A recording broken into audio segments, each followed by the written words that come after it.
هو بولبينا. نعم. ورقم 9 هذاك الشاب الصغير هذاك هو يلعب. بس مش مقتنع في بولبينا والله لاعب مميز، لاعب جبار. ما قلتش مانيش لا كابتن، يعني بمعنى يعني لا كنت بطل واحد اخر. لا شوف بولبينا لاعب جيد، ولكن بولبينا انا نعطيه نصيحه.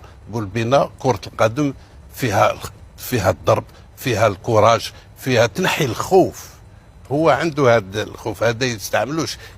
يحب يحكم الكره نظيفه، ما كاش مدافعين، لازم يروح للشي هذايا. وهو عنده مستقبل لاباس به. بولبينا يعرف يلعب مليح كره القدم. الجمهور يطالب بضم بولبينا للمنتخب، يروح كاس افريقيا. شوف، هو المدرب بيتروفيتش قال لهم اللاعبين اللي يلعبوا في كاس العرب ما يلعبوش في كاس افريقيا. انا كلمك عن لاعب وليس مجموعه، لاعب واحد. نعم. انت تقول ان المدرب قال المجموعه، مش مجموعه. لا اي لاعب قال. قال اي لاعب اللي يشارك مميز، فرد واحد مميز.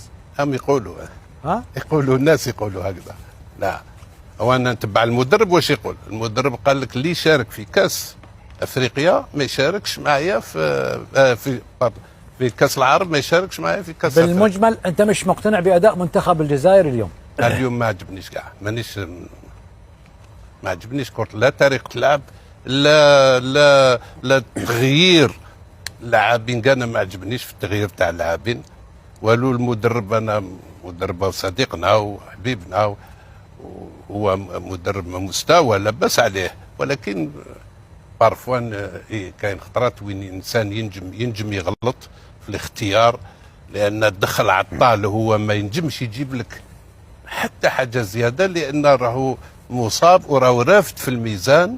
انا نظن ماشي غير هو، مام سليماني كي دخل بالتجربه تاعو ما صابش اللي يعطي له الكره باش يسجل ولا، دونك ما صابش روحه هو كانتيك.